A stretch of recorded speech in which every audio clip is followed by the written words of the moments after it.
ನಮಸ್ತೆ, ನಾನು ಆದರ್ಶ್. ಇಂದು ಪತಂಜಲಿ ಮಹರ್ಷಿಗಳ ಬಗ್ಗೆ ಕೆಲವು ವಿಷಯಗಳನ್ನು ಹೇಳುತ್ತೇನೆ. ಪತಂಜಲಿ ಮಹರ್ಷಿಗಳು ಯೋಗದ ಪಿತಾಮಹರೆಂದು ಅನಿಸಿಕೊಳ್ಳುತ್ತಾರೆ ಹಾಗೂ ಯೋಗ ಸೂತ್ರಗಳು, ಯೋಗಶಾಸ್ತ್ರಗಳು ಇವರಿಂದ ರಚಿಸಲ್ಪಟ್ಟಿವೆ ಎಂದು ಹೇಳಬಹುದು. ಒಂದು ದಿನ ವೈಕುಂಠದಲ್ಲಿ ಆದಿಶೇಷನ ಮೇಲೆ ವಿಷ್ಣು ಮಲಗಿರುತ್ತಾನೆ.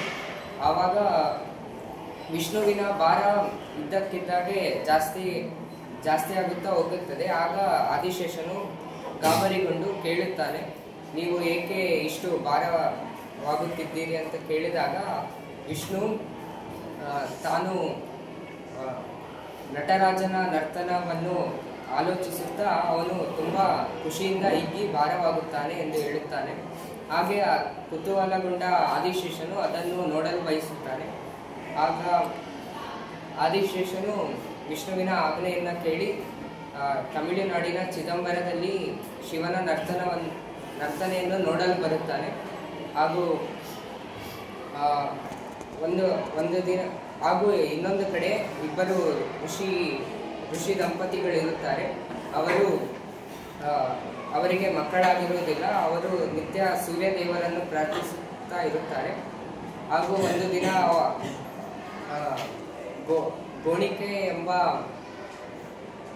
ಗೋಣಿಕೆ ಎಂಬ ಪತ್ನಿಯು ಸೂರ್ಯನನ್ನು ನಮಸ್ಕರಿಸುತ್ತಾ ಇರುವಾಗ ಮೇಲಿಂದ ಅವಳ ಕೈಯ ಮೇಲೆ ಒಂದು ಹಾವು ಬೀಳುತ್ತದೆ. ಆ ಹಾವಿಗೆ ಪತಂಜಲಿ ಎಂದು ಹೆಸರಿಡುತ್ತಾರೆ. ಹಾಗೂ ಆ ಹಾವು ಮನುಷ್ಯರ ರೂಪವನ್ನು ತಾಳುತ್ತದೆ. ಸಂಸ್ಕೃತದಲ್ಲಿ ಪತ ಎಂದರೆ ಬೀಳುವುದು ಹಾಗೂ ಅಂಜಲಿ ಎಂದರೆ ಕೈ. ಆ ಕೈಯ ಮೇಲೆ ಬಿದ್ದುದರಿಂದ ಪತಂಜಲಿ ಎಂಬ ಹೆಸರು ಬಂದಿದೆ. ಹಾಗೂ ಪತಂಜಲಿಯರ ತಂದೆ ಮೃಕಂಡು ಮಹರ್ಷಿ. ಹೀಗೆ ಪತಂಜಲಿ ಮನುಷ್ಯ ರೂಪ ತಾಳಿ ಶಿವನ ನರ್ತನವನ್ನು ನೋಡಲು ಹೋಗುತ್ತಾನೆ. ಹಾಗೂ ಶಿವನು ನರ್ತಿಸುವಾಗ ಕೆಲವು ವಿಭಿನ್ನ ಭಂಗಿಗಳನ್ನು ಮಾಡುತ್ತಾ ಹಾಗೂ ಕೆಲವು ವ್ಯಾಕರಣ ಶಾಸ್ತ್ರಗಳನ್ನು ಇವನು ಪತಂಜಲಿ ಮಹರ್ಷಿಗಳು ಗಮನಿಸುತ್ತಾರೆ. ಹಾಗೂ ಅವುಗಳನ್ನು ಶಾಸ್ತ್ರಬದ್ಧವಾಗಿ ರಚಿಸುತ್ತಾರೆ. ಹಾಗೂ ಪತಂಜಲಿ ಮಹರ್ಷಿಗಳ ಕೊಡುಗೆಗಳೆಂದರೆ 3. ಮೊದಲನೆಯದು ಪತಂಜಲಿ ತಂತ್ರ. ಈ ಪತಂಜಲಿ ತಂತ್ರದಲ್ಲಿ ಆಯುರ್ವೇದ ಶಾಸ್ತ್ರದ ಬಗ್ಗೆ ಪತಂಜಲಿ ಮಹರ್ಷಿಗಳು ಹೇಳಿದ್ದಾರೆ. ಹಾಗೆ ಮುಂದೆ ಇವರ ಶಿಷ್ಯರಾದ ಚರಕ ಹಾಗೂ ಸುಶ್ರುತ ಮಹರ್ಷಿಗಳು ಇದನ್ನು ಬಳಸಿರುತ್ತಾರೆ. ಹಾಗೂ ಎರಡನೆಯದು ಯೋಗಶಾಸ್ತ್ರ. ಈ ಯೋಗಶಾಸ್ತ್ರದಲ್ಲಿ ಯೋಗದ ಭಂಗಿಗಳು, ಆಸನಗಳು ಹಾಗೂ ಅಷ್ಟಾಂಗ ಯೋಗಗಳು ಇದರ ಬಗ್ಗೆ ತಿಳಿಸಿದ್ದಾರೆ. ಹಾಗೂ ಮೂರನೆಯದು ಮಹಾಭಾಷ್ಯದಲ್ಲಿ ವ್ಯಾಕರಣಶಾಸ್ತ್ರದ ಬಗ್ಗೆ ಹೇಳಿರುತ್ತಾರೆ. ಇದನ್ನು ಅವರ ಶಿಷ್ಯರಾದ ಪಾಣಿನಿ ಮಹರ್ಷಿಗಳು ಬಳಸಿ ವ್ಯಾಕರಣದಲ್ಲಿ ಅಧಿಕ ಜ್ಞಾನವನ್ನು ಸಂಪಾದಿಸುತ್ತಾರೆ. ಧನ್ಯವಾದ. ನಮಸ್ತೆ, ನನ್ನ ಹೆಸರು ವಿಶಾಲ್. ಇವತ್ತು ನಾನು ಪತಂಜಲಿಯ ಬಗ್ಗೆ ಹೇಳ್ತೇನೆ. ಪತಂಜಲಿ ಅಂದರೆ ಯೋಗ ಮತ್ತು ಯೋಗದಲ್ಲಿ ಜಾಸ್ತಿ ಮುದ್ರೆ ಮತ್ತು ಇದ್ದಾವೆ. ಪತಂಜಲಿ ಅಂದರೆ ಈ ಪತಂಜಲಿ ಪುಸ್ತಕ ವಿಷ್ಣುವಿಗೆ ಸಂಬಂಧಪಟ್ಟ. ಪತಂಜಲಿ ಅಂದರೆ ಆದಿಶೇಷ.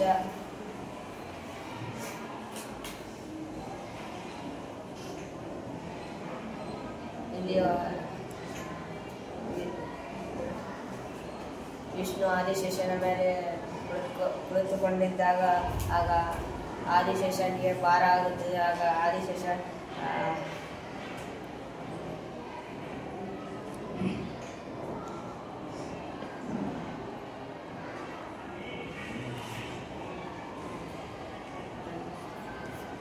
ನಮಸ್ತೆ, ನನ್ನ ಹೆಸರು ರಚನಾ. ನಾನು ಇಂದು ಪತಂಜಲಿಯವರ ಬಗ್ಗೆ ಹೇಳಲು ಇಷ್ಟಪಡುತ್ತಿದ್ದೇನೆ. ಪತಂಜಲಿಯವರೆಂದರೆ ಅವರಿಗೆ ಇನ್ನೊಂದು ಹೆಸರಿದೆ, ಆದಿಶೇಷ ಎಂದು. ಆದಿಶೇಷ ಎಂದರೆ ವಿಷ್ಣುವಿನ ಹಾಸಿಗೆಯಾಗಿ ಇರುತ್ತಾರೆ. ಒಂದು ದಿವಸ ವಿಷ್ಣು ಮಲಗಿದ್ದಾಗ ಇದ್ದಕ್ಕಿದ್ದಂತೆ ಅವರ ದೇಹವು ಉಬ್ಬಿಕೊಳ್ಳಲು ಶುರುವಾಗುತ್ತದೆ. ಆಗ ಆದಿಶೇಷನಿಗೆ ಅನಿಸುತ್ತೆ ವಿಷ್ಣು ನನ್ನನ್ನು ಪರೀಕ್ಷಿಸುತ್ತಿದ್ದಾರೆ ಅಥವಾ ನನ್ನ ಶಕ್ತಿ ಕುಂದುತ್ತಿದೆ ಎಂದು.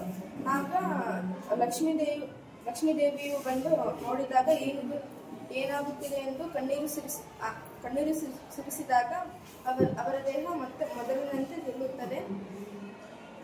ಆಗ ಆದಿಶೇಷನು ಏನಾಯಿತು, ಏಕೆ ನಿಮ್ಮ ದೇಹ ಉಬ್ಬಿಕೊಂಡಿದೆ ಎಂದು ವಿಷ್ಣುವಿಗೆ ಕೇಳಿದಾಗ ವಿಷ್ಣು ಹೇಳುತ್ತಾನೆ, ನಾನು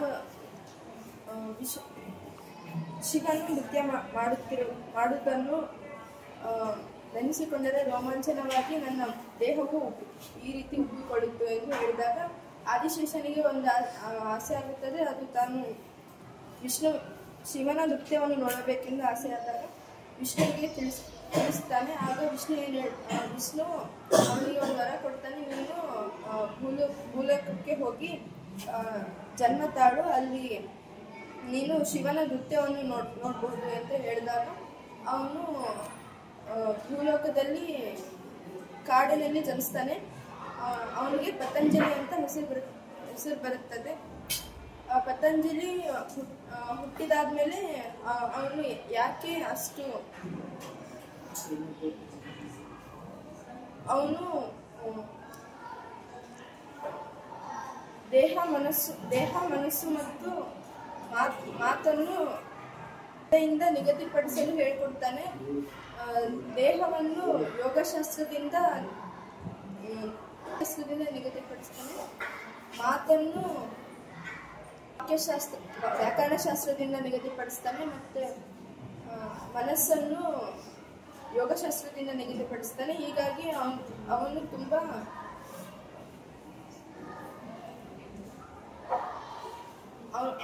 ಅವನಿಗೆ ತುಂಬಾ ಶ್ರೇಷ್ಠತೆಯನ್ನು ನೀಡುತ್ತಿದ್ದಾರೆ.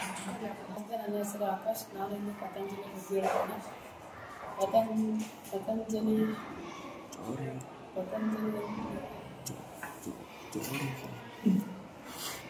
ನಮಸ್ತೆ, ನನ್ನ ಹೆಸರು ನಯನ. ನಾನು ಇಂದು ಫೀಲ್ಡ್ ಮಾರ್ಷಲ್ ಕಾರ್ಯಪ್ಪನವರ ಬಗ್ಗೆ ಹೇಳಲು ಇಚ್ಛಿಸುತ್ತೇನೆ. ಫೀಲ್ಡ್ ಮಾರ್ಷಲ್ ಕಾರ್ಯಪ್ಪನವರು ಪ್ರಸ್ತುತ ಕೊಡಗಿನವರು. ಧೀರನಾಗಿ ದಿಟ್ಟತನದಿಂದ ಬಾಳು, ಯುದ್ಧರಂಗದಿಂದ ಹಿಮ್ಮೆಟ್ಟಿ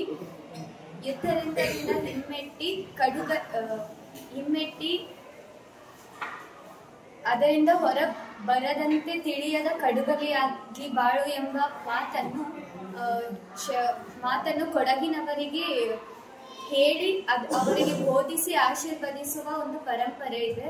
ಆ ಪರಂಪರೆಗೆ ಸೇರಿದವರು ಫೀಲ್ಡ್ ಮಾರ್ಷಲ್ ಕಾರ್ಯಪ್ಪನವರು.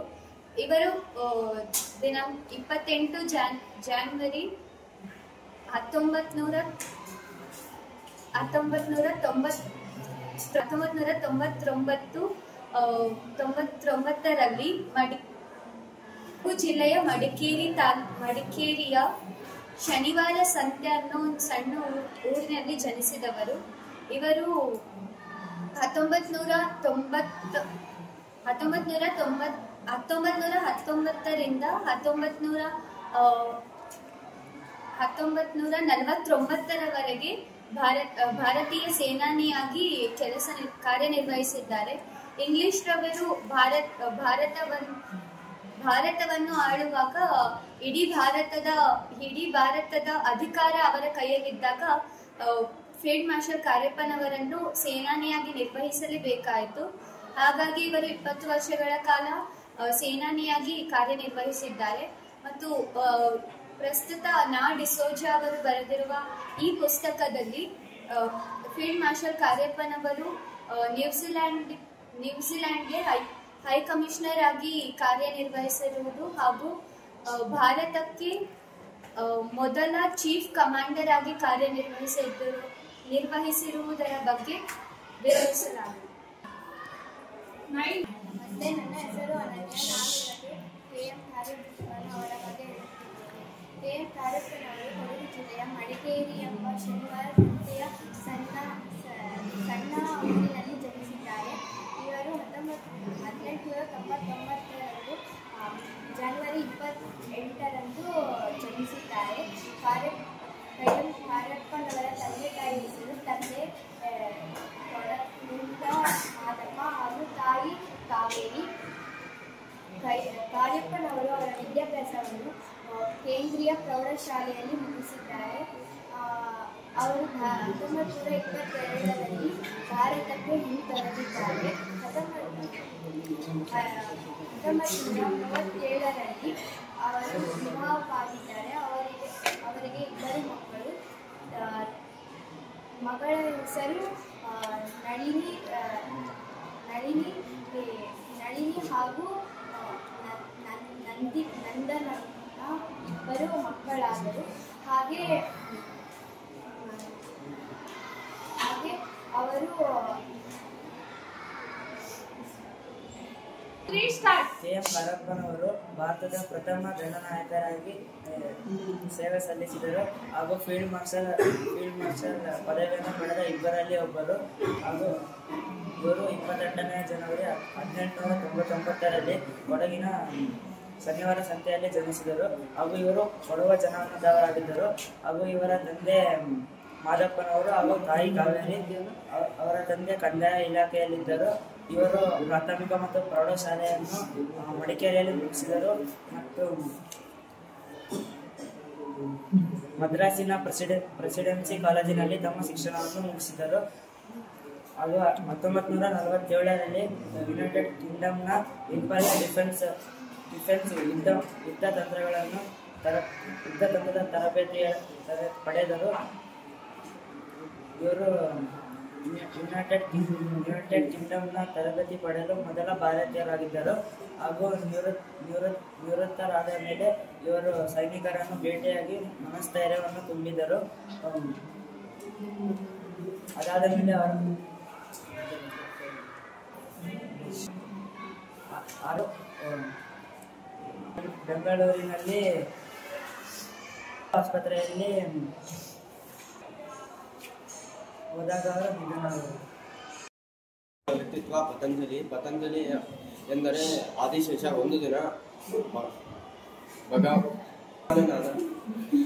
ಭಗವಾನನಾದ ವಿಷ್ಣುವು ಆದಿಶೇಷ ಕುಳಿತಿದ್ದನು. ಆಗ ಇದ್ದಕ್ಕಿದ್ದಂಗೆ ಆದಿಶೇಷನಿಗೆ ವಿಷ್ಣುವಿನ ಭಾರ ಏರಿ ತಂದು ಅನುಭವಿಸಿದನು. ಆಗ ಆದಿಶೇಷನು ವಿಷ್ಣುವಿಗೆ ಕೇಳಿದನು, ಏಕೆ ನಿಮ್ಮ ಭಾರ ಏರಿ ತಂದು? ಆಗ ವಿಷ್ಣುವು ಉತ್ತರಿಸಿದ, ನಾನು ನಟರಾಜನ ನೃತ್ಯ ಮಾಡುವಾಗ ಆತನ ಆಸನವನ್ನು ಮಾಡಿದ ಕೆಲವೊಂದು ಆಸನವನ್ನು ಮಾಡಿದ. ಅವುಗಳನ್ನು ನೋಡಿ ನನಗೆ ನಾನು ಆಶ್ಚರ್ಯಚಕಿತನಾದನು. ಅಂದು ಭೂಲೋಕದಲ್ಲಿ ಒಬ್ಬ ಗಂಡ ಹೆಂಡತಿ ಮೃಕಂಡೆ ಹಾಗೂ ಗೋಣಿಕೆ ಅವರಿಗೆ ಮಕ್ಕಳಾಗಿರುವುದಿಲ್ಲ. ಆಗ ಅವರು ಸೂರ್ಯದೇವನಿಗೆ ಮಕ್ಕಳಾಗಲೆಂದು ಪ್ರಾರ್ಥಿಸುತ್ತಿದ್ದನು. ಆಗ ವಿಷ್ಣುವು ಆದಿಶೇಷನಿಗೆ ವರವನ್ನು ಕೊಟ್ಟು ನೀನು ಭೂಲೋಕದಲ್ಲಿ ಜನಿಸುವೆಂದು ಹೇಳಿದನು. ಆಗ ಕಾಡಿನಲ್ಲಿ ಗೋಣಿಕೆಯ ಮೇಲೆ ಒಂದು ಹಾವು ಬಿದ್ದಿತ್ತು. ಅದರ ಹೆಸರು ಪತಂಜಲಿ ಎಂದು ಇಟ್ಟರು. ಅದು ವಿಷ್ಣು ಮನುಷ್ಯನ ಅವತಾರ ತಾಳಿ ಅವರ ಮೃಕಂಡೆ ಹಾಗೂ ಗೋಣಿಕೆಯ ಮಗನಾಗಿ ಹುಟ್ಟಿದರು. ನಮಸ್ತೆ, ನಾನು ಇಂದು ಪತಂಜಲಿಯ ಬಗ್ಗೆ ಮಾತನಾಡುತ್ತೇನೆ. ಪತಂಜಲಿಯವರು ಯೋಗಶಾಸ್ತ್ರದಲ್ಲಿ ಬಹಳ ದೊಡ್ಡ ಕೊಡುಗೆಯನ್ನು ಕೊಟ್ಟು ಹೋಗಿದ್ದಾರೆ. ಅವರ ಪ್ರಕಾರ ಮನುಷ್ಯನಿಗೆ ಮೂರು ವಿಚಾರದಲ್ಲಿ ಬಹಳಷ್ಟು ಗಮನವಿರಬೇಕು: ದೇಹ, ಮಾತು ಮತ್ತು ಮನಸ್ಸು. ಯೋಗಶಾಸ್ತ್ರದಿಂದ ಮನಸ್ಸನ್ನು, ವೈದ್ಯಶಾಸ್ತ್ರದಿಂದ ದೇಹವನ್ನು ಹಾಗೂ ವ್ಯಾಕರಣ ಶಾಸ್ತ್ರದಿಂದ ಮಾತನ್ನು ನಾವು ಸ್ವಚ್ಛಗೊಳಿಸುತ್ತೇವೆ. ಕಾಳಿದಾಸನವರು ಮಾತಿನಿಂದ ನಾವು ಬಹಳಷ್ಟು ಸಂದರ್ಭದಲ್ಲಿ ಮುಂದುವರುತ್ತೇವೆ ಎಂದು ಹೇಳಿ ಹೋಗಿದ್ದಾರೆ. ಯೋಗಶಾಸ್ತ್ರದಲ್ಲಿ ಪತಂಜಲಿಯವರ ಕೊಡುಗೆ ಬಹಳಷ್ಟು ಇದೆ. ಅವರು ವಿಷ್ಣುವಿನ ಹಾಸಿಗೆಯಾಗಿ ಆದಿಶೇಷನಾಗಿದ್ದರು. ಆದರೆ ಕೆಲವು ಸಂದರ್ಭದ ನಂತರ ಅವರು ಪತಂಜಲಿಯಾಗಿ ಭೂಮಿಯಲ್ಲಿ ಜನ್ಮಿಸಿದ್ದರು. ಅವರ ಇಚ್ಛೆಯಂತೆ ಅವರು ಶಿವನ ನೃತ್ಯವನ್ನು ನೋಡಿ ಹಾಗೂ ಪ್ರಸನ್ನಗೊಂಡು ಅವರು ಯೋಗಶಾಸ್ತ್ರವನ್ನು ಮತ್ತು ಯೋಗದಲ್ಲಿ ಬಹಳಷ್ಟು ವಿಚಾರವನ್ನು ತಿಳಿಸಿದ್ದಾರೆ. ಧನ್ಯವಾದ. ನಮಸ್ತೆ, ನನ್ನ ಹೆಸರು ಪ್ರದೀಪ್. ಇಂದು ನಾನು ಪತಂಜಲಿ ಬಗ್ಗೆ ಮಾತನಾಡಲು ಇಷ್ಟಪಡುತ್ತೇನೆ. ಪತಂಜಲಿಯು ಯೋಗಶಾಸ್ತ್ರದ ಪಿತಾಮಹ ಎಂದು ಕರೆಯಲಾಗುತ್ತದೆ. ಪತಂಜಲಿಯು ವಿಷ್ಣುವಿನ ಹಾಸಿಗೆಯಾಗಿ ಆದಿಶೇಷನಾಗಿ ಇರುತ್ತಾನೆ. ಒಂದು ದಿನ ಇದ್ದಕ್ಕಿದ್ದಂತೆ ವಿಷ್ಣುವಿನ ಭಾರ ಹೆಚ್ಚಾಗುತ್ತದೆ. ಆದ ಕಾರಣ ಆದಿಶೇಷ ವಿಷ್ಣುವಿಗೆ ಕೇಳುತ್ತಾನೆ, ಏಕೆ ನಿನ್ನ ಭಾರ ಹೆಚ್ಚಾಗಿದೆ ಎಂದು. ಆಗ ವಿಷ್ಣು ಹೇಳುತ್ತಾನೆ, ನಟರಾಜನ ಆಸನವನ್ನು ನೆನೆದು ನನ್ನ ಖುಷಿಯಲ್ಲಿ ಹಿಗ್ಗಿ ಹೋಗಿದ್ದೇನೆ ಎಂದು ಹೇಳುತ್ತಾನೆ. ಆದ ಕಾರಣ ಆದಿಶೇಷನಿಗೂ ನೋಡಲು ಇಷ್ಟಪಡುತ್ತಾನೆ. ಆಗ ಭೂಮಿಯಲ್ಲಿ ಇಬ್ಬರು ದಂಪತಿಗಳು ಇರುತ್ತಾರೆ. ಅವರ ಹೆಸರು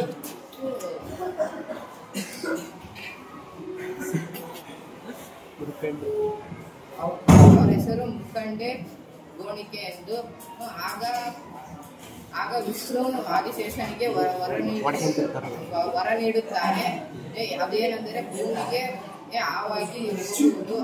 ಆಗ ಪತಂಜಲಿ ಮರದಿಂದ ಆವಾಗಿ ಕೆಳಗೆ ಬೀಳುತ್ತಾನೆ. ಆದ ಕಾರಣ ಅವನಿಗೆ ಪತಂಜಲಿ ಎಂದು ಹೆಸರು ಬರುತ್ತದೆ. ನನ್ನ ಹೆಸರು ಬನಶ್ರೀ. ನಾನು ಇಂದು ಒಬ್ಬ ವೀರ ಸೇನಾನಿಯಾದ ಕೆ.ಎಂ. ಕಾರಕ ಅವರ ಬಗ್ಗೆ ಮಾತಾಡ್ತಿದ್ದೀನಿ. Marshal field K M. ಕಾರಕ ಅವರು ಮೂಲತಃ ಕೊಡಗು ಜಿಲ್ಲೆಯ ಮಡಿಕೇರಿ ತಾಲೂಕಿನ ಶನಿವಾರ ಸಂತೆ ಎಂಬ ಪುಟ್ಟ ಗ್ರಾಮದವರು. ಅವರು 1899ರ ಜನವರಿ 28ರಂದು ಜನಿಸಿದರು. ಅವರ ತಂದೆ ಮಾದಪ್ಪ ಹಾಗೂ ತಾಯಿ ಕಾವೇರಿ. ಅವರು ಚಿಕ್ಕಂದಿನಿಂದಲೇ ಸೈನಿಕರಾಗಬೇಕೆಂದು ಕನಸು ಕಂಡವರು. ಅವರು ಕ್ರೀಡೆಯಲ್ಲಿ ತುಂಬಾ ಚೆನ್ನಾಗಿದ್ದರು. ಅವರು ತಮ್ಮ ಪ್ರಾರಂಭಿಕ ಶಿಕ್ಷಣವನ್ನು ಅಲ್ಲೇ ಮಡಿಕೇರಿಯ ಕೇಂದ್ರೀಯ ಪ್ರೌಢಶಾಲೆಯಲ್ಲಿ ಮುಗಿಸಿದರು. ನಂತರ ಅವರು ಮದ್ರಾಸಿನ ಪ್ರೆಸಿಡೆನ್ಸಿ ಕಾಲೇಜಿನಲ್ಲಿ ಶಿಕ್ಷಣವನ್ನು ಪಡೆದರು. ತದನಂತರ ಅವರು ಬ್ರಿಟಿಷ್ ಸೇನೆಗೆ ಆಯ್ಕೆಯಾದರು. ಅವರು ಬ್ರಿಟಿಷ್ ಸೇನೆಯಲ್ಲಿ 1919ರಿಂದ 1949ರವರೆಗೂ ದಿಟ್ಟ ಸೈನಿಕನಾಗಿ ಸೇವೆ ಸಲ್ಲಿಸಿದ್ದಾರೆ. ಅಷ್ಟೇ ಅಲ್ಲದೆ ಅವರು ಭಾರತದ ಚೀಫ್ ಕಮಾಂಡರ್ ಆಗಿ ಕೂಡ ಸೇವೆ ಸಲ್ಲಿಸಿದ್ದಾರೆ. ಹಾಗೂ ಅವರು ಎರಡನೇ ಮಹಾಯುದ್ಧದಂತಹ ಸಂದರ್ಭದಲ್ಲಿ ಇರಾಕ್ನ ಸಿರಿಯಾದಲ್ಲಿ ಕೂಡ ಸೇವೆ ಸಲ್ಲಿಸಿದ್ದಾರೆ. ಅವರ ವೈಯಕ್ತಿಕ ಜೀವನದ ಬಗ್ಗೆ ನೋಡಿದಾದರೆ ಅವರು 1937ರಲ್ಲಿ ಮುತ್ತು ಮಾಚೆ ಎಂಬವರನ್ನು ಮದುವೆಯಾಗಿದ್ದರು. ಹಾಗೂ ಅವರಿಗೆ ಇಬ್ಬರು ಮಕ್ಕಳು ಸಹ ಇದ್ದಾರೆ. ಅವರು ಸಹ ದೇಶ ಸೇವೆಯಲ್ಲಿ ತೊಡಗಿದ್ದರು. ನಂತರ ಇವರು 1993ರಲ್ಲಿ ಮೇ 15ರಂದು ತಮ್ಮ 94ನೇ ವಯಸ್ಸಿನಲ್ಲಿ ನಿಧನರಾದರು. ಸೈನಿಕರಾಗಿರುವುದು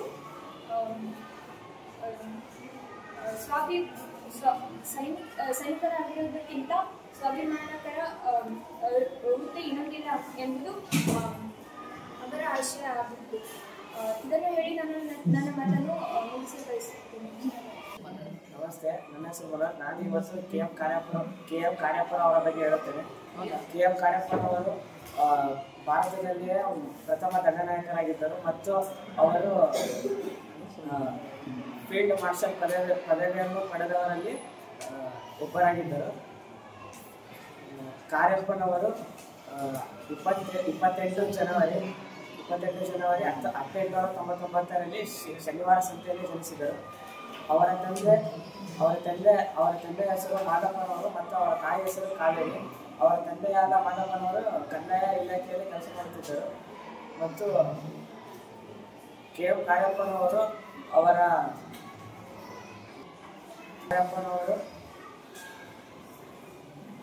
ನಮಸ್ತೆ, ನಾನು ಚೇತನ್. ನಾನು ಇಂದು ಕೆ.ಎಂ. ಕಾರ್ಯಪ್ಪನವರ ಬಗ್ಗೆ ಹೇಳುತ್ತೇನೆ.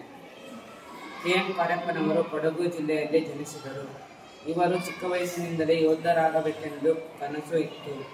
ಇವರು ಅವರ ಶಾಲೆಗೆ ಹೋಗುವಾಗ ಅವರು ಬಹಳ ಹಾಕಿ ಕ್ರೀಡೆಯನ್ನು ಆಡುತ್ತಿದ್ದರು. ಅವರಿಗೆ ಆ ಕ್ರೀಡೆ ಎಂದರೆ ಬಹಳ ಇಷ್ಟ. ಹಾಗೆ ಅವರು ಬ್ರಿಟಿಷರಿಂದ ನೇಮಿಸಲ್ಪಟ್ಟ ಮೊದಲ ಮುಖ್ಯ ಸೇನಾನಿಯಾಗಿ ಆಯ್ಕೆಯಾದರು. ಹಾಗೂ ಇವರು ಎರಡನೇ ಯುದ್ಧದಲ್ಲಿ ಮ್ಯಾನ್ಮಾರ್ ದೇಶದ ಪರವಾಗಿ ಯುದ್ಧವನ್ನು ಮಾಡಿದರು. ಹಾಗೂ ನಂತರ ಆಸ್ಟ್ರೇಲಿಯಾ ಮತ್ತು ನ್ಯೂಜಿಲೆಂಡ್ಗೂ ಸಹ ಹೋದರು. ಅದಾದ ನಂತರ ಅವರು ಮುಖ್ಯವಾಗಿ ನೆಲದ ಮೇಲೆ ಯುದ್ಧ ಮಾಡುವುದರಲ್ಲಿ ಬಹಳ ಚೆನ್ನಾಗಿದ್ದರಿಂದ ಅವರಿಗೆ ಫೀಲ್ಡ್ ಮಾರ್ಷಲ್ ಕರಿಯಪ್ಪ ಎಂದು ಹೆಸರು ಬಂದಿತು. ಹಾಗೂ ಅವರ ವೈಯಕ್ತಿಕ ಜೀವನ ಎಂದರೆ ಅವರಿಗೆ 2 ಮಕ್ಕಳಿದ್ದರು. ಒಬ್ಬ ಅವರ ಹಾಗೆಯೇ ಒಬ್ಬ ಸೈನಿಕರಾಗಿ ಯುದ್ಧ ಮಾಡಿದರು. ಅವರು ಕಾಶ್ಮೀರ ಯುದ್ಧದಲ್ಲಿ ಅವರ ಮಗ ಜೈಲಿಗೆ ಸೇರಿದಾಗ ಕಾರ್ಯಪ್ಪನವರ ಕೆಲಸದಿಂದ ಅವರು ಮುಕ್ತಗೊಂಡರು. ಧನ್ಯವಾದ. ನಮಸ್ತೆ, ನನ್ನ ಹೆಸರು ಶ್ರೇಯಾ. ನಾನು ಇಂದು ಒಬ್ಬ ಮಹಾನ್ ಸೈನಿಕನಾಗಿರುವ KM ಕಾರ್ಯಪ್ಪನವರ ಬಗ್ಗೆ ಹೇಳಲು ಇಚ್ಛಿಸುತ್ತೇನೆ. KM ಕಾರ್ಯಪ್ಪನವರು 1899 ಜನವರಿ 28ರಂದು ಕೊಡಗು ಜಿಲ್ಲೆಯ ಮಡಿಕೇರಿ ತಾಲೂಕಿನ ಶನಿವಾರ ಸಂತೆ ಎಂಬ ಸಣ್ಣ ಊರಿನಲ್ಲಿ ಜನಿಸಿದರು. ಇವರ ತಂದೆ ಮಾದಪ್ಪ ಹಾಗೂ ತಾಯಿ ಕಾವೇರಿ. 1919ರಿಂದ 1949ರವರೆಗೂ ಒಟ್ಟು 30 ವರ್ಷಗಳ ಕಾಲ ಯುದ್ಧ ಸೇನೆಯಾಗಿ ಕೆಲಸ ನಿರ್ವಹಿಸಿದರು. ನಮ್ಮ ದೇಶ ಕಂಡ ಮಹಾನ್ ಯೋಧ, ಕರ್ನಾಟಕದ ಮಹಾನ್ ಸುಪುತ್ರ ಹಾಗೂ ಕೊಡಗಿನ ಮಹಾನ್ ಹೆಮ್ಮೆಯ ಮಗ ಎನಿಸಿಕೊಂಡರು. ಇವರು ಚಿಕ್ಕ ವಯಸ್ಸಿನಿಂದಲೇ ಅತಿ ಶಿಸ್ತಿನ ಬದುಕು ಹಾಗೂ ಶುದ್ಧ ವ್ಯಕ್ತಿಯಾಗಿದ್ದರು. 1992 ಮೇ 15ರಂದು ಇವರು ತಮ್ಮ 94ನೇ ವಯಸ್ಸಿನಲ್ಲಿ ಬೆಂಗಳೂರಿನಲ್ಲಿ ನಿಧನರಾದರು. ಸೈನಿಕನಾಗಿರುವುದಕ್ಕಿಂತ ಸ್ವಾಭಿಮಾನಪೂರ್ವಕವಾದ ಹುದ್ದೆ ಮತ್ತೊಂದಿಲ್ಲ. ಏಕೆಂದರೆ ನಿಸ್ವಾರ್ಥ ಸೇವೆಯನ್ನು ಎಸಗಲು ಸೇನೆಯು ಭವ್ಯ ಅವಕಾಶವನ್ನು ನೀಡುತ್ತದೆ ಎಂಬ ಕಾರ್ಯಪ್ಪನವರ ಈ ಮಾತಿಗೆ ಅವರೇ ಒಂದು ಉದಾಹರಣೆಯಾಗಿದ್ದು ಅವರ ಬದುಕಿನ ಶ್ರೇಷ್ಠತೆ. ನಾನು ಇಂದು ಕೊಡಗಿನ ವೀರಶೂರ ಮಹಾನ್ ವ್ಯಕ್ತಿಯಾದ KM ಕಾರ್ಯಪ್ಪನವರ ಬಗ್ಗೆ ಮಾತನಾಡುತ್ತಿದ್ದೇನೆ. KM ಕಾರ್ಯಪ್ಪನವರು ಜನವರಿ 28, 1899ರಂದು ಕೊಡಗು ಜಿಲ್ಲೆಯ ಮಡಿಕೇರಿ ತಾಲೂಕಿನ ಶನಿವಾರ ಸಂತೆಯ ಪುಟ್ಟ ಗ್ರಾಮದಲ್ಲಿ ಕೊಡಗೂರು ಮಾದಪ್ಪ ಹಾಗೂ ಕಾವೇರಿಯವರ ಪುತ್ರನಾಗಿ ಜನಿಸಿದರು. KM ಕಾರ್ಯಪ್ಪನವರು ಚಿಕ್ಕನಿಂದಲೇ ಶಿಸ್ತು ಹಾಗೂ ಪ್ರಾಮಾಣಿಕತೆಯನ್ನು ಹೆಚ್ಚು ದಕ್ಷತೆ ನೀಡುತ್ತಿದ್ದರು. KM ಕಾರ್ಯಪ್ಪನವರು ತಮ್ಮ ಪ್ರಾಥಮಿಕ ಶಿಕ್ಷಣವನ್ನು ಮಡಿಕೇರಿಯಲ್ಲಿ ಮುಗಿಸಿ ನಂತರ ಮದ್ರಾಸಿನ ಪ್ರೆಸಿಡೆನ್ಸಿ ಕಾಲೇಜಿನಲ್ಲಿ ತಮ್ಮ ಪದವಿಯನ್ನು ಗಳಿಸಿ ಬ್ರಿಟಿಷ್ ಸೇನಾ ಅಧಿಕಾರಿಯಾಗಿ ತಮ್ಮ ವೃತ್ತಿ ಜೀವನವನ್ನು ಆರಂಭಿಸಿದರು. ಇಂಗ್ಲೆಂಡಿನ ಸ್ಯಾಂಡ್ಹರ್ಸ್ಟ್ ಸೇನಾ ತರಬೇತಿ ಕೇಂದ್ರದಲ್ಲಿ ಭಾರತದ ಮೊದಲ ವ್ಯಕ್ತಿಯಾಗಿ ಸೇನಾ ತರಬೇತಿಯನ್ನು ಪಡೆದು ಇವರು 1922ರಲ್ಲಿ ಭಾರತಕ್ಕೆ ಮರಳಿದರು. 1947 ಹಾಗೂ 48ರಲ್ಲಿ ನಡೆದ ಪಾಕಿಸ್ತಾನ ಹಾಗೂ ಭಾರತ ಯುದ್ಧದಲ್ಲಿ ತಮ್ಮ ಪುತ್ರರವರು ಪಾಕಿಸ್ತಾನದ ಅಡಿಯಲ್ಲಿ ಸೆರೆ ಹಿಡಿದಿದ್ದರು. ಆವಾಗ ಪಾಕಿಸ್ತಾನದ ಅಧಿಕಾರಿಗಳು ನಿಮ್ಮ ಮಗನನ್ನು ಬಿಡುಗಡೆ ಮಾಡಲಾಗುತ್ತದೆ ಎಂದು ಪ್ರಸ್ತಾವನೆ ನೀಡಿದಾಗ KM ಕಾರ್ಯಪ್ಪ ಅವರು ಅದನ್ನು ನಿರಾಕರಿಸಿದರು. ನನ್ನ ಮಗನು ಸಹ ಸಾಮಾನ್ಯ ಯೋಧನಂತೆ ಅವನಿಗೆ ಯಾವುದೇ ವಿಶೇಷ ವ್ಯವಸ್ಥೆಯನ್ನು ನೀಡಬೇಡಿ ಹೇಳಿ ಶಾಂತರಾದರು. KM ಕಾರ್ಯಪ್ಪನವರು ಯಾವಾಗಲೂ ಭಾಷಣ ಮಾಡುವಾಗ ಕೊನೆಯಲ್ಲಿ ಭಾರತ್ ಮಾತಾ ಕಿ ಜೈ ಎಂಬ ಜೋರಾಗಿ ಘೋಷಣೆ ಮಾಡಿ ಜನರಿಗೆ ದೇಶ ಪ್ರೇಮವನ್ನು ಹರಡಿಸುತ್ತಿದ್ದರು. KM ಕಾರ್ಯಪ್ಪನವರ ಬಗ್ಗೆ ಹೆಚ್ಚು ಪ್ರಾಮಾಣಿಕತೆ ಹಾಗೂ ಶಿಸ್ತನ್ನು ನಾವು ನಮ್ಮ ಜೀವನದಲ್ಲಿ ಅಳವಡಿಸಿಕೊಳ್ಳಬಹುದು. ಇವರು ಬೆಂಗಳೂರಿನಲ್ಲಿ 1993ರಲ್ಲಿ ನಿಧನರಾದರು. ನನ್ನ ಹೆಸರು ಜಗದೀಶ್. ನಾನು ಇದು ಪತಂಜಲಿಯ ಬಗ್ಗೆ ಹೇಳುತ್ತೇನೆ. ಪತ ಅಂದರೆ ಬೀಳುವುದು, ಅಂಜಲಿ ಅಂದರೆ ಕೈ. ಇದು ನಾನು ಒಂದು ವಿಷಯವನ್ನು ಹೇಳಲು ಇಷ್ಟಪಡುತ್ತೇನೆ. ಇದು ಒಂದು ಕಾಡಿನಲ್ಲಿ ವಾಸವಾಗಿದ್ದ ಇಬ್ಬರ ದಂಪತಿಯರ ಮೇಲೆ ಹಾವು ಬಿದ್ದಿತ್ತು. ಆ ಹಾವನ್ನು ಪತಂಜಲಿ ಎಂದು ಕರೆಯುತ್ತಾರೆ. ಈ ಹಾವು ಹುಟ್ಟಲು ಕಾರಣವೇನೆಂದರೆ, ನಾವು ಕಾರಣ ಹುಡುಕಿಕೊಂಡು ಹೋದರೆ ವಿಷ್ಣುವು ಆದಿಶೇಷನ ಮೇಲೆ ಮಲಗಿರುವಾಗ ವಿಷ್ಣುವಿನ ಭಾರ ಹೆಚ್ಚಾಗುತ್ತಾ ಹೋಗುತ್ತದೆ. ಇದು ಆದಿಶೇಷನಿಗೆ ಭಾವನೆ ಆದಾಗ ಆದಿಶೇಷ ಕೇಳುತ್ತಾನೆ, ಪ್ರಭು ನೀವೇಕೆ ಇಷ್ಟು ಭಾರವಾಗುತ್ತಿದ್ದೀರಿ ಎಂದು. ಅದೇ ಸಮಯದಲ್ಲಿ ವಿಷ್ಣು ಹೇಳುತ್ತಾನೆ, ಇಲ್ಲ, ನಾನು ಮೂಲಕದಲ್ಲಿ ನಟರಾಜನು ನರ್ತಿಸುತ್ತಿರುವ ನೃತ್ಯವನ್ನು ನೋಡಿ ನನ್ನ ಮೈ ಹಿಗ್ಗುತ್ತಿದೆ, ಹಾಗಾಗಿ ನನ್ನ ಭಾರವು ಹೆಚ್ಚುತ್ತಿದೆ ಎಂದು ವಿಷ್ಣು ಹೇಳಿದಾಗ ಆದಿಶೇಷನಿಗೆ ಬಹಳ ಬಹಳ ಕುತೂಹಲವಾಗುತ್ತದೆ. ಏನೆಂದರೆ, ನಾನು ಕೂಡ ನಟರಾಜನ ನೃತ್ಯವನ್ನು ನೋಡಬೇಕೆಂದು. ಹಾಗಾಗಿ ಆದಿಶೇಷನು ಭೂಮಿಯಲ್ಲಿ ಜನ್ಮ ತಾಳುತ್ತಾನೆ. ಹಾಗಾಗಿ ಅವನು ಆದಿಶೇಷನು ಇಬ್ಬರ ದಂಪತಿಯರಲ್ಲಿದ್ದ ಒಬ್ಬರ ಕೈ ಮೇಲೆ ಬಿದ್ದಿದ್ದಕ್ಕೆ ಪತಂಜಲಿ ಎಂಬ ಹೆಸರು ಬರುತ್ತದೆ. ಅದಾದ ನಂತರ ಅವರು ಮನುಷ್ಯನ ರೂಪ ತಾಳಿ ನಟರಾಜನು ನರ್ತಿಸುತ್ತಿದ್ದ ಸ್ಥಳಕ್ಕೆ ಹೋಗಲು ಇಷ್ಟಪಡುತ್ತಾರೆ. ಅದೇ ದಾರಿಯಲ್ಲಿ ಅವರು ಹೋಗುತ್ತಾರೆ. ನಂತರ ಅವರು ನೃತ್ಯವನ್ನು ನೋಡಿ ಬಹಳ ಸಂತೃಪ್ತರಾಗಿ ಬಹಳ ಖುಷಿ ಪಡುತ್ತಾರೆ. ನಂತರ ಪತಂಜಲಿ ಅವರು ಬಹಳ ಪತಂಜಲಿ ಅವರು ಒಂದಿಷ್ಟು ಸೂಚನೆಗಳನ್ನು ಬಿಟ್ಟು ಹೇಳಿ ಹೋಗಿದ್ದಾರೆ. ಅದೇನೆಂದರೆ, ಯೋಗದಿಂದ ನಾವು ನಮ್ಮ ಮನಸ್ಸನ್ನು ದೃಢವಾಗಿಸಬಹುದು, ಹಾಗೂ ಮಾತುಗಾರಿಕೆಯಿಂದ ನಮ್ಮ ವ್ಯಾಕರಣದಿಂದ ನಮ್ಮ ಮಾತುಗಾರಿಕೆಯನ್ನು ನಿಶ್ಚಲವಾಗಿಸಬಹುದು. ಹಾಗೂ ಮತ್ತೆ ಇನ್ನೂ ಇತರ ಸೂಚನೆಗಳನ್ನು ಹೇಳಿಕೆಗಳನ್ನು ನಮಗೆ ಹೇಳಿ ಹೋಗಿದ್ದಾರೆ. ಇದು ನಮ್ಮ ಜನಗಳಿಗೆ ಹಾಗೂ ಮುಂದಿನವರಿಗೂ ಕೂಡ ಉಪಯೋಗವಾಗಲಿ ಎಂದು ಹೇಳಿದ್ದಾರೆ. ಧನ್ಯವಾದ. ಶ್ರೀಕರಣ ಶುದ್ಧಿಯು ಭಾರತ ಸಂಸ್ಕೃತದಲ್ಲಿ ಪವಿತ್ರವಾದ ಸ್ಥಾನವಿದೆ. ಶ್ರೀಕರಣ ಎಂದರೆ ದೇಹ, ಮಾತು, ಮನಸ್ಸು. ಈ ದೇಹ, ಮಾತು, ಮನಸ್ಸನ್ನು ಶುದ್ಧವಾಗಿರಿಸಿಕೊಳ್ಳುವ ಮಾರ್ಗವನ್ನು ನಮಗೆ ಉಪದೇಶಿಸಿದೆ. ಪತಂಜಲಿ ಮಹರ್ಷಿಗಳ ಬಗ್ಗೆ ನಾನು ಒಂದೆರಡು ಮಾತುಗಳನ್ನು ಆರಂಭಿಸಿದ್ದೇನೆ. ಆದಿಶೇಷನ ಮೇಲೆ ಒಂದಿನ ವಿಷ್ಣು ಮಲಗಿರುವಾಗ ಒಂದು ಪ್ರತಿದಿನ ಆಯಾಸವಿಲ್ಲದೆ ವಿಷ್ಣುವಿನ ದೇಹದ ಭಾರವನ್ನು ಹೊರುತ್ತಿದ್ದ ಆದಿಶೇಷನು ಈ ದಿನ ವಿಷ್ಣುವಿನ ದೇಹದ ಭಾರ ಹೆಚ್ಚಾಗಿರುವುದರಿಂದ ಆ ಭಾರವನ್ನು ಹೊರಲು ಬಹಳ ಕಷ್ಟಪಡುತ್ತಿರುತ್ತಾನೆ. ಆ ಸಂಕಷ್ಟಗಳನ್ನು ತನ್ನ ಪಕ್ಕದಲ್ಲಿರುವ ಗರುಡನ ಬಳಿ ಹೇಳಿಕೊಳ್ಳುತ್ತಿರುವಾಗ ಗರುಡನು ತನ್ನ ರೆಕ್ಕೆಯನ್ನು ಬೆಳೆದು ಆದಿಶೇಷನನ್ನು ಆಧರಿಸುತ್ತಾನೆ. ಲಕ್ಷ್ಮಿಯು ತನ್ನ ಏನಿದೆ ಎಂಬ ಭಯದಿಂದ ಕೈಗೆ ಇಸಿಕೊಳ್ಳುತ್ತಾಳೆ. ಆನಂದ ಬಾಷ್ಪ ಭರಿತವಾದರೂ ವಿಷ್ಣುವು ತನ್ನ ಕಣ್ಣನ್ನು ತೆರೆಯುತ್ತಾನೆ. ಆನಂತರ ವಿಷ್ಣುವಿನ ದೇಹದ ಭಾರವು ಮೊದಲಿನ ಸ್ಥಿತಿಗೆ ಬರುತ್ತದೆ. ಆಗ ಆದಿಶೇಷನು ಇದು ಹೇಗಾಯಿತು ಎಂದು ವಿಷ್ಣುವಿನನ್ನು ಪ್ರಶ್ನಿಸುತ್ತಾನೆ. ಆನಂತರ ವಿಷ್ಣು ಶೇಷ ಕೇಳು, ನನ್ನ ದೇಹದ ಭಾರವು ಹೆಚ್ಚಾಗಿರುವುದಕ್ಕೆ ಕಾರಣ ನಾನು ಈಶ್ವರನ ನಾಟ್ಯ ದರ್ಶನವನ್ನು ನೋಡಿದ್ದೇನೆ. ಆ ಆನಂದ ಹೆಚ್ಚಾಗಿರುವುದರಿಂದ ನನ್ನ ದೇಹದ ತೂಕವು ಜಾಸ್ತಿಯಾಗಿದೆ ಎನ್ನುತ್ತಾನೆ. ಆನಂತರ ಆದಿಶೇಷನಿಗೂ ಈಶ್ವರನ ನಾಟ್ಯವನ್ನು ನೋಡಲು ಇಚ್ಛಿಸುತ್ತಾನೆ. ಆನಂತರ ಭೂಲೋಕದಲ್ಲಿ ತಾನು ಮನುಷ್ಯನ ರೂಪ ತಾಳಿ ಈಶ್ವರನ ನಾಟ್ಯವನ್ನು ನೋಡಬೇಕೆಂದು ಇಚ್ಛಿಸುತ್ತಾನೆ. ಆನಂತರ ಆತನು ಯಾರ ರೂಪವನ್ನು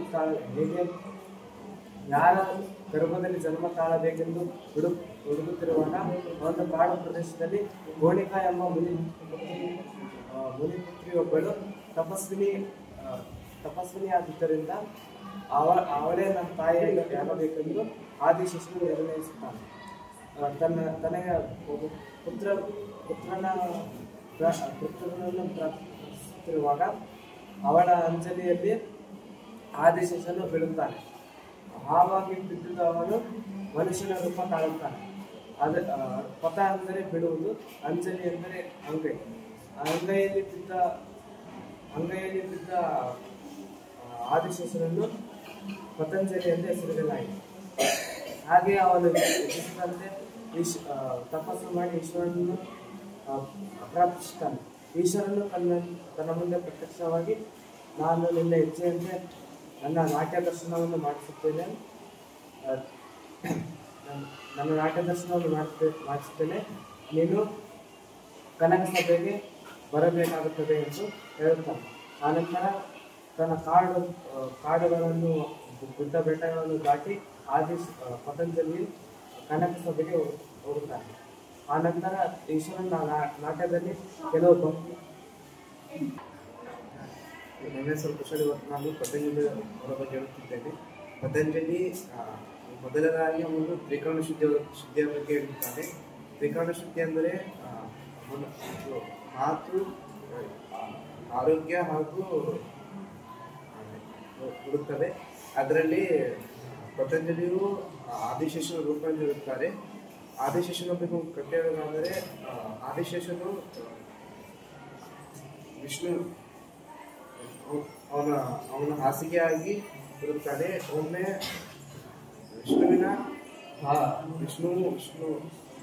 ವಿಷ್ಣುವನ ಭಾರವನ್ನು ಹೊತ್ತುತ್ತಾ ಆದಿಶೇಷ ಇರುತ್ತಾನೆ. ಅದು ಹೆಚ್ಚಾಗುತ್ತಾ ಹೋಗುತ್ತದೆ. ಅದಕ್ಕಾಗಿ ಆದಿಶೇಷನು ಅದನ್ನು ಹಾಗೆ ತಾಳಿಕೊಂಡು ಮುಂದೆ ಹೊರಿಸುತ್ತಿರುವಾಗ ಒಂದೊಂದು ಮಕ್ಕಳೇ ಭಾರವಾಗುತ್ತದೆ. ಅದಾದ ಮೇಲೆ ಎದ್ದ ಮೇಲೆ ಆದಿಶೇಷನು ಕೇಳುತ್ತಾನೆ, ಏಕೆ ನೀನು ಈಗ ನಿಮ್ಮ ಭಾರವು ಹೆಚ್ಚಾಯ್ತೆಂದು. ಆಗ ವಿಷ್ಣು ಹೇಳುತ್ತಾನೆ, ನಾನು ನಟರಾಜನ ನಾಟ್ಯವನ್ನು ನೋಡುತ್ತಾ ನನ್ನ ಭಾರ ಆನಂದವನ್ನು ಅನುಭವಿಸುತ್ತಿರುವಾಗ ನಿಮ್ಮ ಭಾರವು ಹೆಚ್ಚವಾಯಿತು ಎಂದು ಹೇಳಿದಾಗ ಆದಿಶೇಷನಿಗೂ ಆ ಗುರುಪ ಬರುತ್ತೆ. ನಾನು ಹೋಗಿ ಆ ನಟರಾಜನ ನಾಟ್ಯವನ್ನು ನೋಡಬೇಕೆಂದು ಅಂದುಕೊಂತಾನೆ. ಆದ ಮೇಲೆ ಹಾಗೆ ಭೂಮಿಯ ಮೇಲೆ ಆದಿಶೇಷನ ಭೂಮಿಯ ಮೇಲೆ ನಾನು ಯಾರ ವೈಭವದಲ್ಲಿ ಬರಬೇಕೆಂದು ಯೋಚನೆ ಮಾಡುತ್ತಿರುವಾಗ ತಪಸ್ವಿಯ ಕಡೆ ನೋಡಿದಾಗ ಹಾವಿನಾಗಿ ಅಂಜಲಿ ಮೇಲೆ ಬಿದ್ದು ತಪಸ್ವಿಯ ಪುತ್ರನಾಗಿ ಬರುತ್ತಾನೆ. ಆ ಹಾವು ಮನುಷ್ಯನಾಗಿ ಪರಿವರ್ತನೆವಾದಾಗ ಆದಿಶೇಷನಿಗೆ ಪತಂಜಲಿ ಅಂತ ಹೆಸರು ಬರುತ್ತದೆ. ಹಾಗೆ ಅವನು ನಟರಾಜನ ನಾಟ್ಯವನ್ನು ನೋಡಿದ್ದು ಹೋಗುತ್ತಾನೆ. ಭಾರತದ ಮಹಾನ್ ಯೋಧರಾದ KM ಕಾರ್ಯಪ್ಪನವರ ಬಗ್ಗೆ ಹೇಳಲು ಇಷ್ಟಪಡುತ್ತೇನೆ. ಇವರು ಭಾರತ ಕಂಡ ಮಹಾನ್ ಯೋಧ, ಕರ್ನಾಟಕದ ಮಹಾನ್ ಸುಪುತ್ರ ಮತ್ತು ಕೊಡಗಿನ ಹೆಮ್ಮೆಯ ಮಗ. ಇವರು 1899 ಜನವರಿ 18ರಂದು ಜನಿಸಿದರು. ಇವರ ತಂದೆಯ ಹೆಸರು ಕೋದಂಡೇರ ಮಾದಪ್ಪ. ಇವರು ಕಂದಾಯ ಇಲಾಖೆಯ ಓರ್ವ ನೌಕರರಾಗಿ ಕೆಲಸ ಮಾಡುತ್ತಿದ್ದರು ಮತ್ತು ತಾಯಿಯ ಹೆಸರು ಕಾವೇರಿ. KM ಕಾರ್ಯಪ್ಪನವರು ಚಿಕ್ಕ ವಯಸ್ಸಿನಿಂದಲೂ ಶಿಸ್ತು, ಶುದ್ಧ ಬದುಕು ಮತ್ತು ಎಂದಿಗೂ ವ್ಯಕ್ತಿತ್ವಕ್ಕೆ ಕಳಂಕ ಬರುವಂತೆ ನಡೆದುಕೊಳ್ಳಲಿಲ್ಲ. KM ಕಾರ್ಯಪ್ಪನವರು ಭಾರತದ ಮೊದಲ ಸೇನಾನಿಯಾಗಿ ನೇಮಕಗೊಂಡರು. ಭಾರತ ದೇಶವನ್ನು ಇಂಗ್ಲಿಷ್ನವರು ಆಳುತ್ತಿದ್ದಾಗ, ಎಲ್ಲ ಅಧಿಕಾರಿಗಳು ಇಂಗ್ಲಿಷ್ನವರೇ ಆಗಿದ್ದಾಗ KM ಕಾರ್ಯಪ್ಪನವರನ್ನು ಭಾರತದ ಸೇನೆಯ ಮುಖ್ಯಸ್ಥರಾಗಿ ನೇಮಿಸಲೇಬೇಕಾಯಿತು. ಇವರು ಯಾರಲ್ಲೂ ಏನನ್ನೂ ಬೇಡದ ವ್ಯಕ್ತಿಯಾಗಿ ಬದುಕಿದರು. 1986ರಲ್ಲಿ ಭಾರತದ ಅಧ್ಯಕ್ಷರಾದ ಜೈಲ್ ಸಿಂಗ್ ರವರು KM ಕಾರ್ಯಪ್ಪನವರಿಗೆ ಫೀಲ್ಡ್ ಮಾರ್ಷಲ್ ಎಂಬ ಪದವಿಯನ್ನು ನೀಡಿದರು. ಇವರು 30 ವರ್ಷಗಳ ಕಾಲ ಭಾರತದ ಸೇನಾನಿಯಾಗಿ ಕೆಲಸ ನಿರ್ವಹಿಸಿದರು. ಸರ್ ಎಂ ವಿಶ್ವೇಶ್ವರಯ್ಯ ಅವರ ಹಾಗೆ ಇವರು ಸಹ ಭಾರತ ದೇಶದ ಸೇವೆಗಾಗಿ ಬದುಕಿದರು. ನ್ಯಾಯ, ನಿಷ್ಠೆ, ಶಿಸ್ತಿಗೆ ಇವರು ಮಾದರಿಯಾದರು. ನಮಸ್ತೆ, ನನ್ನ ಹೆಸರು ಉಮೇರಾ. ನಾನು ಇವತ್ತು KM ಕಾರ್ಯಪ್ಪನವರ ಬಗ್ಗೆ ಹೇಳುತ್ತಿದ್ದೇನೆ. KM ಕಾರ್ಯಪ್ಪನವರ ಪೂರ್ಣ ಹೆಸರು ಕೋಡಂಗೇರ ಮಾದಪ್ಪ ಕಾರ್ಯಪ್ಪ. KM ಕಾರ್ಯಪ್ಪನವರು 28 ಜನವರಿ 1899 ಕೊಡಗಿನ ಜಿಲ್ಲೆಯ ಒಂದು ಸಣ್ಣ ಊರಿನಲ್ಲಿ ಜನಿಸಿದರು. KM ಕಾರ್ಯಪ್ಪನವರ ತಂದೆ ಕೋಡಂಗೇರ ಮಾದಪ್ಪ ಮತ್ತು ತಾಯಿ ಕಾವೇರಿ. KM ಕಾರ್ಯಪ್ಪನವರು ಸ್ವಾತಂತ್ರ್ಯ ಭಾರತದ ಮೊದಲ ಜನರಲ್ ಮತ್ತು ಫೀಲ್ಡ್ ಮಾರ್ಷಲ್ ಆಗಿದ್ದರು. KM ಕಾರ್ಯಪ್ಪನವರು 1918ರಲ್ಲಿ ಬ್ರಿಟಿಷ್ ಸೇನೆಗೆ ಸೇರಿದರು ಮತ್ತು 1919ರಲ್ಲಿ ಭಾರತೀಯ ಸೇನೆಯ ಜೂನಿಯರ್ ಅಧಿಕಾರಿಯಾಗಿ ಸೇರ್ಪಡೆಗೊಂಡರು ಮತ್ತು ಕ್ಯಾಪ್ಟನ್ ಕ್ರೂಗರ್ ಆದರು. ಮತ್ತು KM ಕಾರ್ಯಪ್ಪನವರು 1937ರಲ್ಲಿ ಮಾಚಿಯಾ ಎಂಬುವರ ಜೊತೆಗೆ ವಿವಾಹವಾದರು. ಅವರ ಮಗ ನಂದ ಕಾರ್ಯಪ್ಪ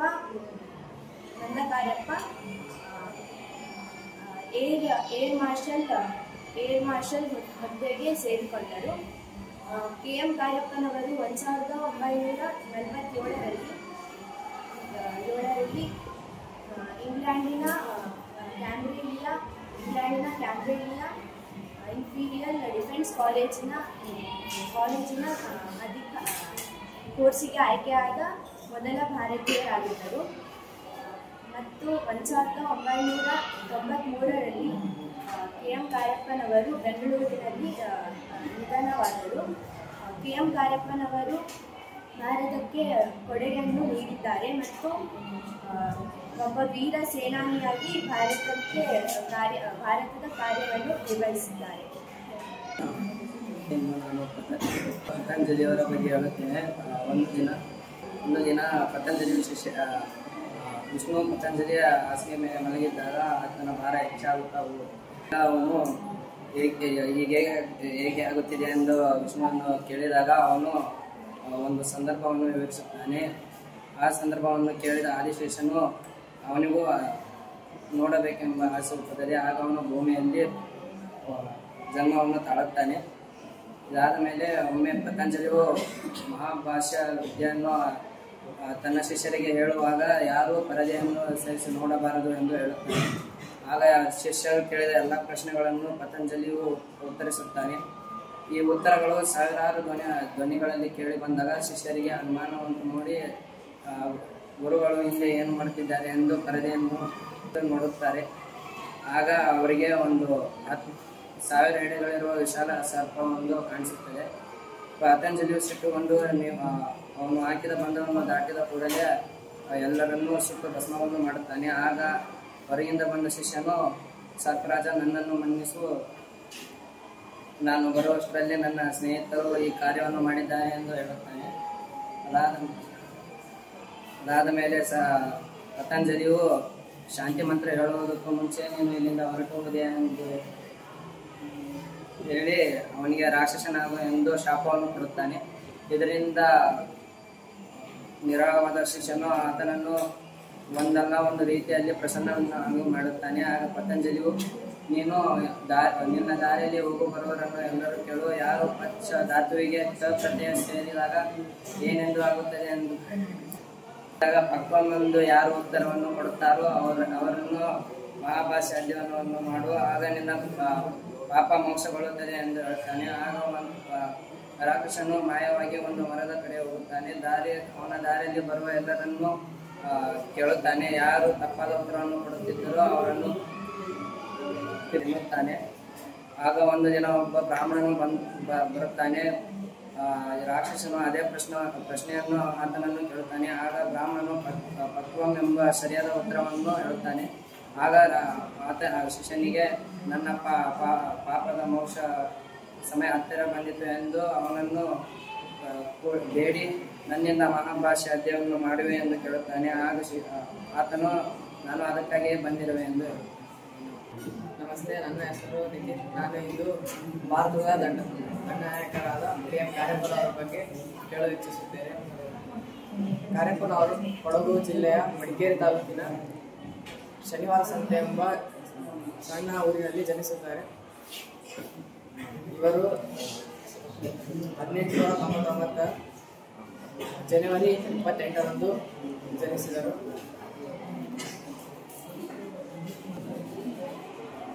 ಮತ್ತು ಇವರಿಗೆ ಪ್ರೀತಿಯಿಂದ ಚಿನ್ನ ಮತ್ತು ಕೀಪರ್ ಎಂದು ಸಣ್ಣ ವಯಸ್ಸಿನಿಂದ ಕರೆಯುತ್ತಿದ್ದರು. ಇವರು ತಮ್ಮ ವಿದ್ಯಾಭ್ಯಾಸವನ್ನು ಮಡಿಕೇರಿಯ ಕೇಂದ್ರೀಯ ವಿದ್ಯಾಲಯದಲ್ಲಿ ಪ್ರಾರಂಭಿಸಿದರು ಮತ್ತು 2012ರಲ್ಲಿ ಮದ್ರಾಸಿನ ವಿಶ್ವವಿದ್ಯಾಲಯದಲ್ಲಿ ಪ್ರೆಸಿಡೆನ್ಸಿ ಕಾಲೇಜ್ಗೆ ಸೇರಿದರು. ಇವರಿಗೆ ಪ್ರಿಯವಾದ ಆಟ ಹಾಕಿ ಮತ್ತು ಟೆನ್ನಿಸ್. ಇವರು 1933ರಲ್ಲಿ ಲೆಫ್ಟಿನೆಂಟ್ ಆಗಿ ಭಾರತದ ಹಲವೆಡೆ ಕೆಲಸವನ್ನು ನಿರ್ವಹಿಸಿದರು. ಹೀಗೆ ಅವರ ಸೈನಿಕರ ಪಯಣ ಶುರುವಾಯಿತು. ಅವರು 30 ವರ್ಷಗಳ ಕಾಲ ತಮ್ಮ ಕಾರ್ಯವನ್ನು ನಿರ್ವಹಿಸಿದರು ಮತ್ತು 1998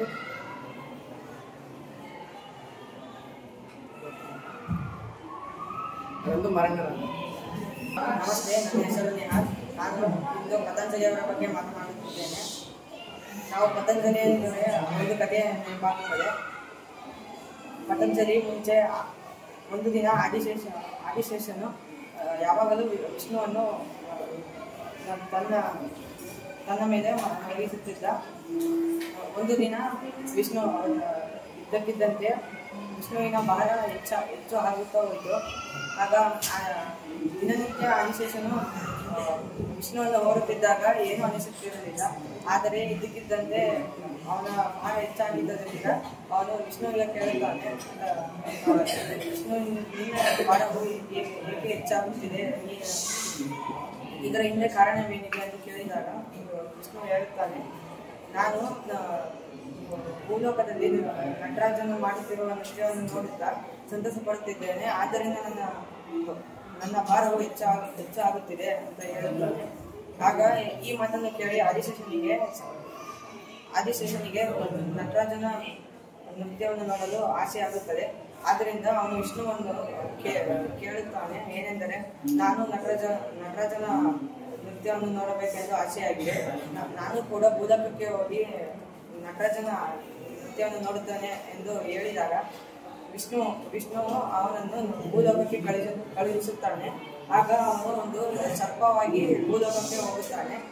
ಅವನು ಭೂಲೋಕಕ್ಕೆ ಹೋದಾಗ ಅವನು ಒಂದು ಜನ್ಮ ನೀಡುತ್ತಿರುವ ತಾಯಿಯ ಅಂಗೈಯ ಮೇಲೆ ಬೀಳುತ್ತಾನೆ.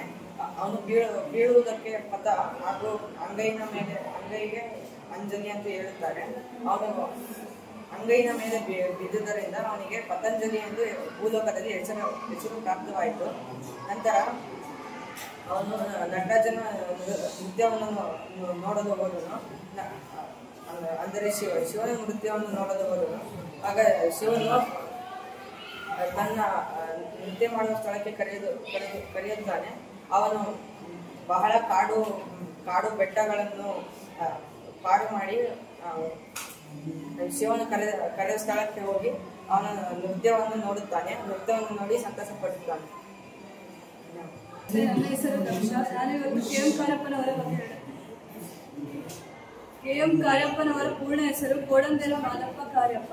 ಇವರ ತಂದೆ ಕೋಡಂದೆರ ಮಾದಪ್ಪನವರು ಕಂದಾಯ ಇಲಾಖೆಯ ಓರ್ವ ನೌಕರರಾಗಿದ್ದರು ಮತ್ತು ಇವರ ತಾಯಿಯ ಹೆಸರು ಕಾವೇರಿ. ಕೆ.ಎಂ. ಕಾರ್ಯಪ್ಪನವರಿಗೆ 2 ಸಹೋದರರಿದ್ದರು ಮತ್ತು ಕಾರ್ಯಪ್ಪನವರು ಶಾಲೆಯ ದಿನಗಳಿಂದಲೇ ಉತ್ತಮ ಕ್ರೀಡಾಪಟು ಮತ್ತು ಇವರ ಪ್ರಿಯವಾದ ಕ್ರೀಡೆ ಎಂದರೆ ಹಾಕಿ. ಹಾಗೂ ಕಾರ್ಯಪ್ಪನವರು ವಾಯುವ್ಯ ಪ್ರಾಂತ್ಯದ ರಜಪೂತ ಮತ್ತು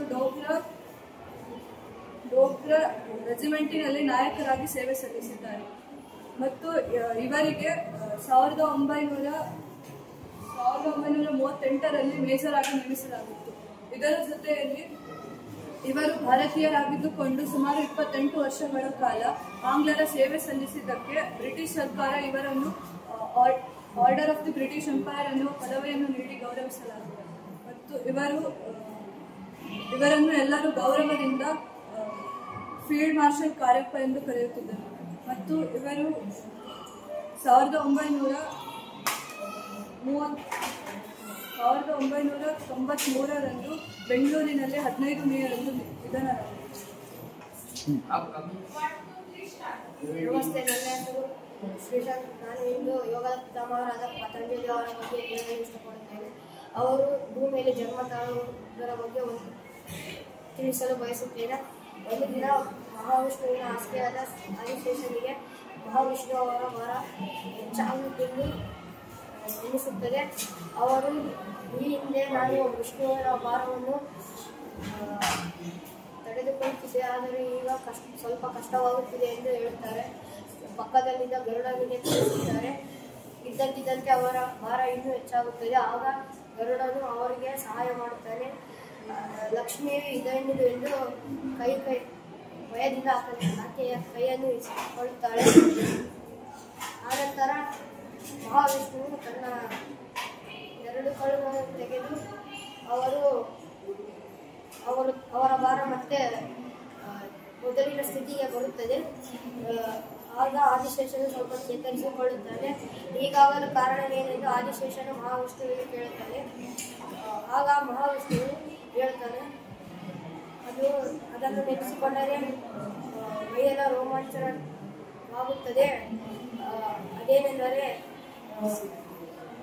ಭೂಮಿ ಚಿದಂಬರ ಕ್ಷೇತ್ರದಲ್ಲಿ ಕನಕ ಸಭೆಯಲ್ಲಿ ಈಶ್ವರನು ನರ್ತಿಸುತ್ತಿರುವುದನ್ನು ನೋಡಿದರೆ ಮೈಯೆಲ್ಲ ರೋಮಾಂಚನವಾಗುತ್ತದೆ. ಅಲ್ಲಿ ನಾನು ಅವರಿಗೆ ಮೃದಂಗವನ್ನು ನುಡಿಸುತ್ತಿದ್ದೆ, ಬ್ರಹ್ಮರು ತಾಳವನ್ನು ತಟ್ಟುತ್ತಿದ್ದರು, ಇಂದ್ರನು ಕೊಳಲನ್ನು ಹಾಗೂ ಸರಸ್ವತಿಯು ವೀಣೆಯನ್ನು ನುಡಿಸುತ್ತಿದ್ದರು ಎಂದು ಹೇಳುತ್ತಾನೆ. ಇದನ್ನು ಕೇಳಿದ ಆದಿಶೇಷನು ಇದನ್ನು ನೋಡಲು ಅವನಿಗೆ ಆಸೆ ಆಗುತ್ತದೆ. ಹೀಗೆ ಅವರು ಜನ್ಮ ತಾಳುತ್ತಾರೆ. ಆಕಾಶ್, ನಾನಿಂದ ಪತಂಜಲಿ ಎಂಬ ಭಾರತೀಯ ಬುಕ್ಕಿನ ಬಗ್ಗೆ ಹೇಳ್ತೇನೆ. ಮೊದಲಿಗೆ ಇಡೀ ಭಾರತದ ಇತಿಹಾಸದಲ್ಲಿಯೇ ತ್ರಿಕರಣ ಶುದ್ಧಿಗೆ ಒಂದು ಉತ್ತಮ ಸ್ಥಾನವಿದೆ. ತ್ರಿಕರಣ ಶುದ್ಧಿ ಎಂದರೆ ದೇಹ, ಮಾತು, ಮನಸ್ಸು ಇವುಗಳನ್ನು ಶುದ್ಧೀಕರಣ ಮಾಡಲು ಪತಂಜಲಿ ಅವರು ಸೂಚನೆಗಳನ್ನು ನೀಡಿದ್ದಾರೆ. ದೇಹವನ್ನು ಶುದ್ಧ ಮಾಡಲು ವೈದ್ಯಕೀಯ ಮತ್ತು ಮಾತನ್ನು ಶುದ್ಧ ಮಾಡಲು ವ್ಯಾಕರಣಾಂಶ ಮತ್ತು ಮನಸ್ಸನ್ನು ಶುದ್ಧ ಮಾಡಲು ಯೋಗ. ಇದರಿಂದಲೇ ತಿಳಿಯಬಹುದು ಪತಂಜಲಿಯು ಎಂತಹ ಸ್ಥಾನದಲ್ಲಿದ್ದಾರೆ ಎಂದು. ಪತಂಜಲಿಗೆ ಹಲವಾರು ಹೆಸರುಗಳಿವೆ. ನಾಗನಾಥ, ಚೂರ್ಣಕಾರ ಇತರರು. ಪತಂಜಲಿಗೆ ಆದಿಶೇಷನ ಅವತಾರ ಎಂದು ಕರೆಯುತ್ತಾರೆ. ಒಂದು ದಿನ ಆದಿಶೇಷನ ಮೇಲೆ ಮಹಾವಿಷ್ಣು ಮನೆಯಿರುವಾಗ ಮಹಾವಿಷ್ಣುವಿನ ದೇಹದ ಭಾರ ಇದ್ದಕ್ಕಿದ್ದಂತೆ ಹೆಚ್ಚಾಗುತ್ತಾ ಹೋಗುತ್ತದೆ. ಆದಿಶೇಷನ ಅಂದುಕೊಳ್ತಾನೆ, ಮಹಾವಿಷ್ಣು ನನ್ನ ಶಕ್ತಿಯನ್ನು ಪರೀಕ್ಷಿಸುತ್ತಿದ್ದಾನೆ, ಇನ್ನು ನನ್ನ ಶಕ್ತಿಯನ್ನು ಕಲಿಸಿದ್ದಾನೆ ಎಂದು ತಿಳಿದಿರುವಾಗ ಪಕ್ಕದಲ್ಲಿರುವ ಗರುಡನನ್ನು ಕೇಳಿದನು. ಗರುಡನಿಂದ ಇದ್ದಕ್ಕಿದ್ದಂಥ ಮಹಾವಿಷ್ಣುವಿನ ದೇಹದ ಭಾರ ತುಂಬ ಹೆಚ್ಚಾಗುತ್ತದೆ. ಗರುಡನ 2 ರೆಕ್ಕೆಗಳಿಂದ ಉಪದೇಶಿಸುತ್ತೇನೆ ಮತ್ತು